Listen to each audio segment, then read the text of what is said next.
Trying to get back in the National League wildcard race, the Atlanta Braves have to take on the Los Angeles Dodgers for 4 games this weekend. What are their chances of getting back in the wildcard race and catching the Mets? We'll break it down on this episode of Braves Today.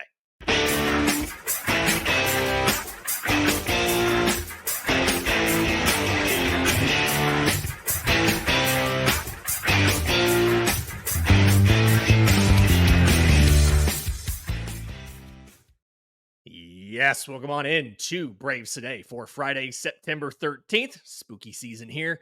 I'm your host, Lindsay Crosby. You can follow me on Twitter at Crosby Baseball. He's Christian Rauh. You can follow him on Twitter at Christian S. Rauh, R-A-U-H. You can find all of our written work, bravestoday.com.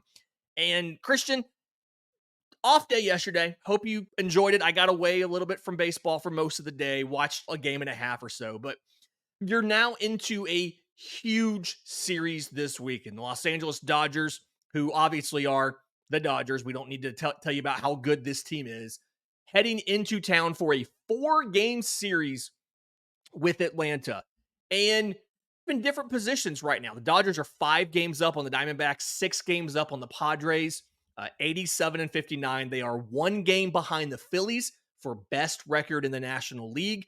And while I don't necessarily think this Dodgers team is as good as some of their previous ones, obviously the top 3 of Shohei Ohtani, Mookie Betts, and old friend Freddie Freeman are still probably the 3 most intimidating back-to-back hitters in all of baseball. Just before we get into all the specifics of this series, how you feeling about this matchup? Yeah, it's hard to be a little confident about this after what we saw in the offense before the off day. Overall, if you had to ask me how I'm feeling, the pitching matchups look pretty tough, and I'm a little skeptical. I'm trying to remain optimistic, trying to remain hopeful because the Braves bullpen should be ready to go, especially those high leverage guys. But I'm not going to sugarcoat it, Lindsay. I'm a little concerned. Yeah, this is something against LA this year. You're 0-3 with a -14 run differential. One of those was a Bryce Elder blow up in LA, so that's obviously something to do with it there. This is obviously at home. You feel a little bit better about that. But to your point of with the offense recently, you faced the Rockies, the Blue Jays, the Reds, and the Nationals for 9 total games in the last week, and you went 5-4. You got shut out by the Reds. You had 1 of 2 good offensive showings against the Nationals. You struggled a lot more than you hoped a team would at this point in the year. And granted, the Braves have been dealing with a ton of injuries. They lost Whit Merrifield, the backup to Ozzie Albies, to injury, over that last homestand. But this is, even with the Dodgers not being the same team this year, like, they're not the juggernaut that they always are. They're still good. They're tied with the Diamondbacks for the NL lead in like team WRC plus at 115. They lead the National League in home runs at 204. They're weighted on base. The WBA is like second in baseball. But again, I think it all comes down to Shohei Ohtani, Mookie Betts, and Freddie Freeman. Although there's plenty of guys in here who can hurt you, whether it's Max Muncy, whether it's Will Smith.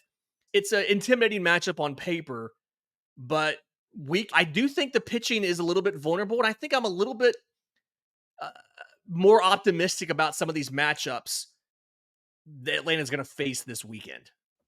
Yeah, you mentioned the crazy players on the Dodgers team, and you didn't even mention some of the guys that they just picked up from the trade deadline. Tommy Edmonds looked really good since he's going over to Los Angeles. We're going to talk about Jack Flaherty here in a little bit, and Crochet has been, Michael Kopech has been amazing as well. Picked the wrong White Sox on that one, but yeah, I will say if they got this. Crochet, that would be like, of course they got Garrett Crochet too.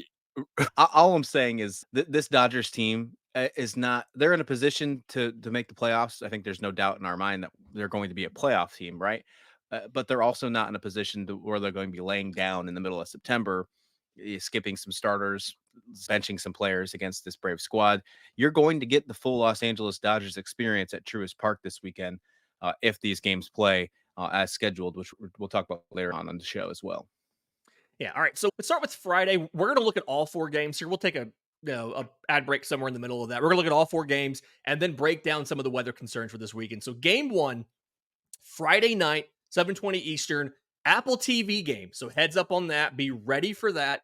But I maintain on a lot of people, I guess it's because I have Apple TV Plus, I like these games because one of the features of Apple TV Plus is you can choose to listen to the radio broadcast over the television broadcast, and it automatically syncs it up. I'm a guy, when I'm not in the press box, I like the radio broadcast anyway. I do love Brandon Godinkowski, but I do enjoy listening to the radio call. I like that I can do that here. This matchup, Landon Knack versus Spencer Schwellenbach. So two rookies. Knack is 2-3 with an ERA of 3 this year. Schwellenbach 5-7, 3.78. Neither one of these guys has faced the other team this year. So I think that's a big kind of a big thing here that we haven't necessarily that is going to help with this. I do Schwellenbach over Knack, even though I do have some concerns about Schwelly hitting that rookie wall. How do you feel about the matchup between these two guys? This could be a nice rebound for Schwellenbach after his outing on Sunday Night Baseball. Last time around, he was hitting the zone quite well, but they were making some contact on him. So it'll be interesting to see how he rebounds from that one. Landon Knack is an interesting pitcher when you look at his numbers, Lindsay. He's a rookie pitcher. You definitely don't have a lot to look at on his major league repertoire, if you will, but he hasn't surpassed 6 innings more than twice since he's been up. He really hasn't gone the normal starting pitcher 5 inning only a few times. I think he had 3 times so far this season. So this could be one of those times where you see the Dodgers bullpen early in the series right away. So he hasn't let up a lot of earned runs in his outings. I think there's only been he's been 2 times where he's allowed only 3 runs or more in an outing. And that might not be the only reason why you see him leave the game early. He seems to be a guy that only goes about 5 innings and then he's done. Now, if the Braves can get to him even earlier than that, push him out at the 3 inning threshold, maybe even 4 inning threshold, you could get to this Dodgers bullpen early in the series, game one, which could have some everlasting effects moving into the rest of the weekend. I think that is going to be the biggest storyline as we start this series tonight. Yeah, trying to, his last 7 starts, 3 of them he didn't make it 5 innings. And I think that's going to be, given it's a 4-game series, given that Atlanta's bullpen's a little bit more rested than LA's is, it feels like you need to get to him early. I will point out, just going to be watching for I guess on tonight, he's given up 7 homers in his last 7 games. He's given up 10 homers on the season and only 54 innings. So he's good for about a homer an outing. Obviously, he has outings without homers, but he's good for about a homer an outing. We know that despite the Braves not having a ton of runs scored this year or guys on base, they're still I think it's top 5 squad in homers. So they still have the ability to put balls in the seats. So watch for that with Landon Knack. That's going to be key there if they can get him to a big thing. But on Schwellenbach, and I've said a little bit of this stuff on Twitter. I think I need to defend this a little bit. I talk about him hitting the rookie wall a little bit. Everybody, you have to understand for Spencer Schwellenbach, he was drafted as a shortstop who was also a closer, right? That was his role at Nebraska, his final season. Last year in the minors, he pitched a combined 65 innings, okay? This year, he already has 45 in the minors and 97 and 2/3 in the majors. This is the longest season. I can't do math in my head. That's 122 and 2/3 innings, I think. Longest season that he's had in his professional career. And you're not seeing a ton of walks. He did have a 3-walk game against Minnesota 3 outings ago. But for the most part, you're not seeing the walks dramatically tick up. It's no walks, 1 walks, maybe 2 here and there. But you saw this against Toronto, and you saw it a bit against Philly the outing before. His misses, he's starting to miss a little bit more in the zone versus out of the zone. And I think that's why Toronto was able to tag him for 10 hits in 5 innings. It feels like, and we have nothing on the record for this, it feels like the team's a little cognizant of that because his pitch counts had always been, he was doing 6 innings, 7 innings sometimes, getting 90 to 100 pitches. His last 2 timeout, 5 2/3 innings, 82 pitches. 5 innings, 72 pitches. It feels like the team is aware that from a biomechanical accumulated fatigue standpoint, he's starting to wear down a little bit. He probably feels fine, but you can see it. If I feel like on the locations, you can see it. It's not manifesting in velocity. It's not manifesting in overall balls and walks, but I feel like it's manifesting a bit in his locations. And so that's one where I expect they'll probably have a quick hook on him tonight.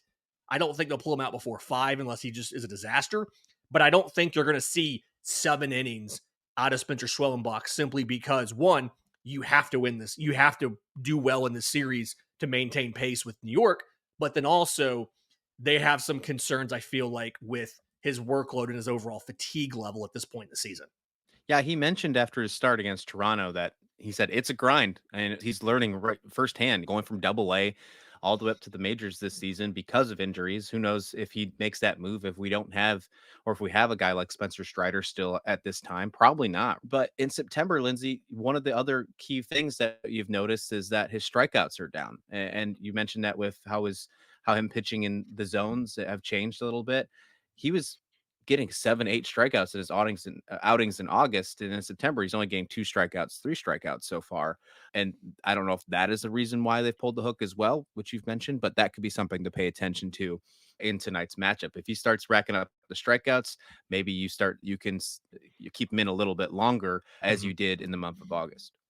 That's a good point. Last 7 games, he was 10, 7, 8, 9, 8 for strikeouts. Those last 2 shorter outings, 2 and 3 strikeouts. So I think that's another place where you're seeing the fatigue start to manifest. After that, you look at Saturday. This is probably my second favorite matchup of the weekend here. Jack Flaherty, who was acquired at the trade deadline from the Tigers, versus Chris Sale. So Flaherty, 12-6, 2.86 ERA. Not only has not faced Atlanta this year, has not faced Atlanta since 2019. I think 2 or 3 teams ago. Sale, obviously, amazing year, 16-3, 2.38 ERA. He leads baseball in every catch, strikeouts, and ERA and wins and all of that. Also has not faced LA since 2019. So two teams who have not seen the opposing starter. Another great matchup. This is another, I believe this is a primetime matchup. What's the time here? 7:20 on this one. Conventional broadcast. We're not having to go Tubi or something nuts to get this game. But Sale versus Flaherty, what do you think we can expect out of these two guys in this one? Flaherty's loving it in Los Angeles. He's having a great time there. I think he's from there, so I think that actually helps as well. But he has a 2.61 ERA since going over to Los Angeles, even better than what he was doing with Detroit. 5-1 record. I'm not a big fan of pitching wins, but it's worth mentioning that Yeah. he's getting the wins while he's there. And 47 strikeouts to only 10 walks, pretty decent ratio, if you ask me. He's had some really good outings with Los Angeles so far. Mhm. Putting him in there, I personally think that he's going to be at the worst case scenario, your game 2 starter in the playoffs, depending on how Yamamoto works his way up, which we'll talk about him here in just a second. But um, the last 3 of his last 4 outings, Lindsay, he has allowed either 1 or no runs, and then that one in the middle was still a quality start against the Baltimore Orioles. So he's on a pretty decent stretch right now, Mhm. going up against who should be the Cy Young winner on Saturday. This, I think, is going to be maybe not the most intriguing matchup, but I think it'll be the best pitching matchup of the weekend. Yeah, something to watch for from both pitchers, I think, is going to be home runs. Chris Sale, last 7 games, no home runs. He's only allowed 8 all year. But for Flaherty, looking at his time only in LA, because they made some small tweaks to his pitch mix and things like that. Every rough outing in that last 7, he had 4 runs allowed to the Pirates in 5 2/3.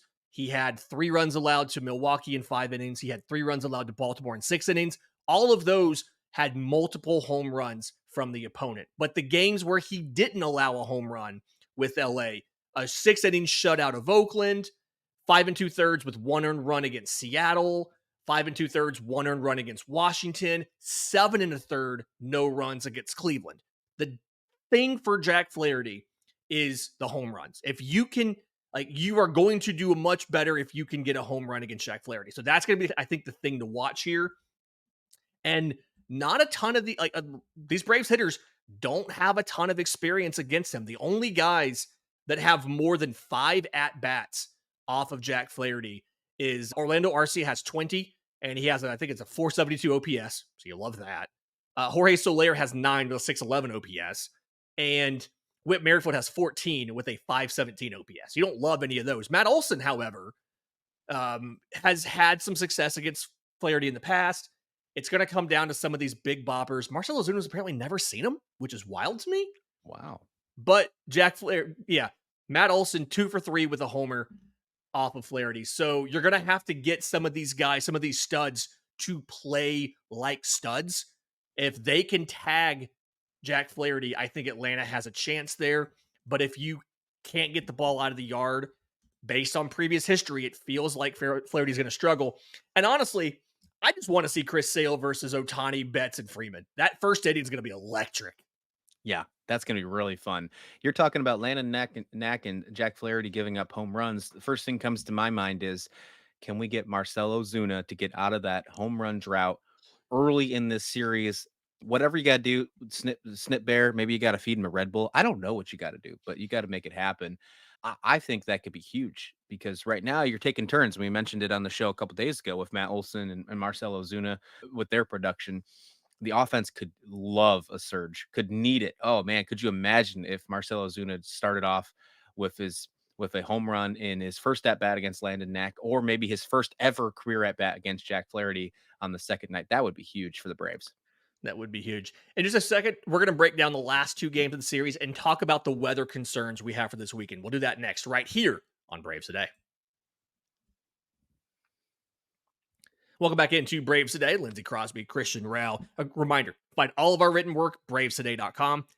And looking at this Braves-Dodgers series, so game 3 on Sunday Night Baseball, Walker Buehler versus Charlie Morton.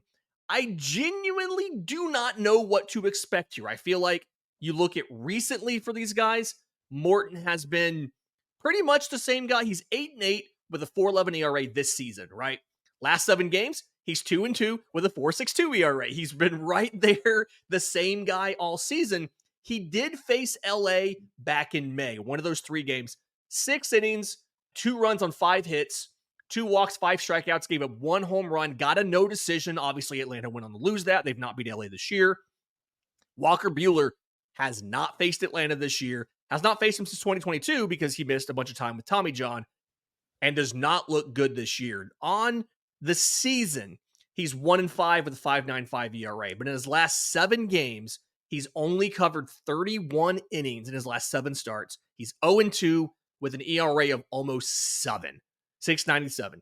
He's allowed 8 home runs, and he's got 13 walks to only 22 strikeouts in those 7 games. It feels like between Flaherty never getting pushed past 100 pitches, between Knack having some shorter starts, and between Buehler, that the sooner you can get into Atlanta's bullpen, or into LA's bullpen on Friday, the easier it'll be to win Sunday's game and potentially Monday's game, because we'll get to that, but that's going to be another short outing as well. Yeah, you already have injuries to the Dodgers rotation, and there's injuries to the Dodgers bullpen as well. Banda just broke his hand the other day, frustrated at something. He hit something hard. That was what the reports were. Now, I will say this, Walker Buehler, if this was 2021, I would be absolutely nervous about this outing. Oh, yeah. What he did in 2021. 2.47 ERA, 16-4, nuts. So definitely a fall from grace in the last few seasons. Coming back from Tommy John isn't always the easiest thing. I know some pitchers have made it look like it's no big deal, but it truly is a big buildup.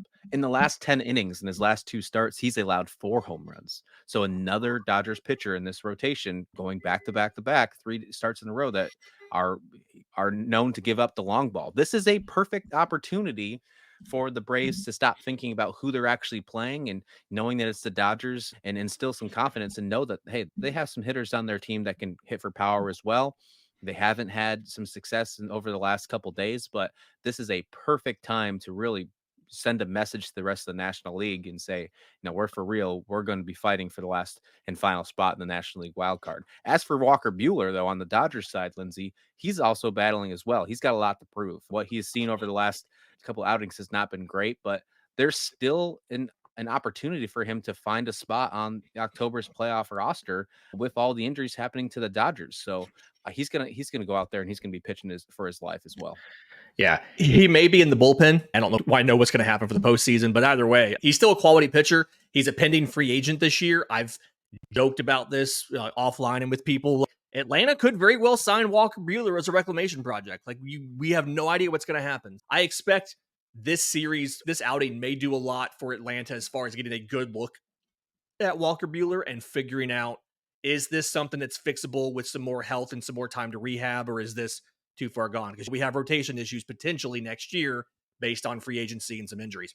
Final outing here, the one that I'm honestly most excited for, Yoshinobu Yamamoto takes on Max Fried on Monday night. I wish this was the Sunday night baseball outing, but either way, Yamamoto 6-2, 2.88 ERA in his first season in Major League Baseball, came back last week from his rotator cuff injury. 4 innings against the Cubs, 4 hits, 1 run, no walks to 8 strikeouts. If I remember this right, we talked about this on First Pitch. I think he faced 17 batters and struck 8 of them out. Actually, no, doing the math, 17 batters because I think he had 1 hit by pitch. 17 batters, struck 8 of them out. So obviously never faced Atlanta. He did not pitch in that 3-game series earlier in the year, but really curious to see how long he can go, right? How deep can he go? He only threw 59 pitches last time. Also curious to see what the bullpen condition is at that point. We've talked about the possibility of getting into that bullpen early in all 3 games before this. Conversely, Max Fried, 9-9, 3.46 ERA this season. Did face LA once in May, was not a great outing. It was good. 7 innings, 4 runs on 4 hits, 3 walks, 7 strikeouts, gave up 2 homers. If I remember right, I think 3 of the 4 runs came off of those 2 homers. So it's not like he just got knocked around the yard all day. He, again, only 4 hits. But this is only his second start in his last 6 outings against LA at home. Last time he faced them at home was 2022, 6 2/3, 2 runs, 9 strikeouts, and a no decision.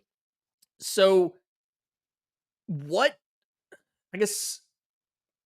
should Atlanta prepare for Yamamoto? Do you think they're going to push him 5 or 6 innings, especially if the bullpen's been taxed? Or is this something where he's probably still only going to throw 50, 60, 65 pitches, and maybe you're lucky to get through 5?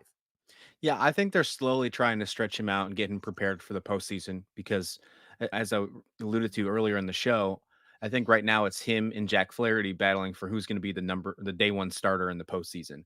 If everything works out correctly, I think he's your day one. He's your game one if he's stretched out properly. He went 60 pitches. It happened before innings last time. I think that it doesn't really look at the innings wise. I think pitches numbers is going to be what you look at in Right. this outing. Yeah, the bullpen part is going to be really interesting as well because you mentioned that there's some room for the Braves to make an impact early in this series, and it might force them to make some roster moves before this game potentially for the bullpen as well to get some fresh arms. He had 59 pitches on September 10th. I'm going to expect. I don't have any indication on what they plan on doing. I haven't heard Dave Roberts mention this yet, but I'm going to go assume that they try to get him up to about 70 or 75 for this outing. I think Right. 70 might be a good number because he still has one more start before the postseason, and that could push him to potentially, if he's as efficient as he was in the last one, that could push him to about 5 innings. That still leaves about half a game for the bullpen. So I think the Braves are going to see, although we have some pretty good starters this weekend, I think we're going to see a majority of the Dodgers bullpen against these Braves. Another reason why this offense needs to wake up. This is the time right now for the Braves offense to wake up, because if they don't, Lindsay, and if they can't figure it out this weekend, I'm going to be wearing my black suit on the show on Monday. It's going to happen.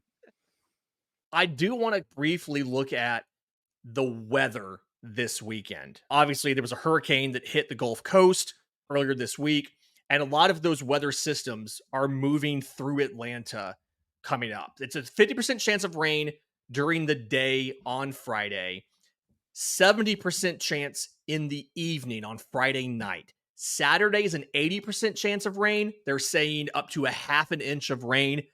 Uh, Great drainage in Truist Park. As long as it's not actively raining during the game, they can drain it well enough to play. But it's something where Saturday night, 80% chance of rain.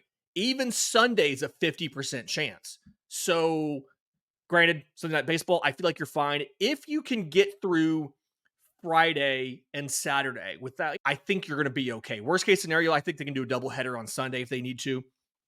But I was asked recently on Twitter from listener Dustin, If they lose both Friday and Saturday games, how do these get made up? Did some digging. The only mutual off day for these two teams is Monday, the 23rd. The Braves are heading back from Miami. I think it's Miami. They have a homestand that starts on Tuesday. The Dodgers are in the middle of a homestand. They play Colorado for the weekend. They're off Monday. They play the Padres starting Tuesday. If you miss one game and it's not like a Monday doubleheader or something to make it up, I think you could see LA play their day game on Sunday, the 22nd, fly to Atlanta, make up that one game, and then fly back in time for their Tuesday night series opener. Not ideal, right? You hate to fly in for one game across country and all that. But if these teams lose multiple games and they can't do a Monday doubleheader to make it up or something like that, I really don't know how you could make up 2 games. It reminds me of 2021. It was the Braves and the Rockies had a postponed game from like September 17th or something. And they originally planned to play it on on Monday, October 4th, the day after the regular season. And then the Rockies were out of it. The Atlanta had clinched, so they just never made up the game. It was a 161 game season for both of those teams. And I worry here, if you lose, let's say you lose 2 games, maybe they make one of those games up on that Monday. I don't think they're going to play a doubleheader in that situation. Make LA fly across country to play 2 games and then fly back home. I worry that if they push a game out to the very end of the season to be played the day after the final day of the season, if Atlanta's not in it, they just won't make it up. I don't quite know what's going to happen. Something to watch for. I don't think the weather's as bad as of now as it was when we looked yesterday, but I still think there is some concern. You could lose. I think if you lose a game, it's probably Saturday's game you lose. And so hopefully they just do a day-night doubleheader on Sunday or on Monday to make it up. But if you lose multiple games, I'm really concerned about how you could make those up before the season ends. Yeah, you mentioned there's only one off day in the middle there, and it's in the middle of a homestand for the Dodgers. Them flying back for 1 or 2 games would be wild, doable, but wild. Yeah. I don't think they'd be too happy for it. And then September 30th, no one plays on that game. It's a scheduled off day because the very next day it starts the wild cards. But if you had to play games on that, Lindsay, I think especially if the Braves make the postseason, they would play the very next game. Every single National League wildcard game or wildcard team, seed 1, 2, and 3, play on that following Tuesday. It might not affect the Dodgers in that point because they're assumed to have a bye week, but or bye series, I guess you could say. But that could really affect the entire National League wildcard race. So yeah, that's something to pay attention to because it could. I don't think we're going to see the playoffs move. We're not going to get them shifted, but it really could affect both of these teams moving forward for the rest of the season. Absolutely. This has been Braves Today for Friday, September 13th. You can follow us on Twitter. I'm at Crosby Baseball. He's at Christian S. Rauh, Rauh. You can find all of our written work, bravestoday.com. If you're on audio, leave us a 5-star review. If you're on YouTube, subscribe to the channel. Go subscribe to the audio feed as well. Would do a ton to help us out. Until next time, this has been Braves Today.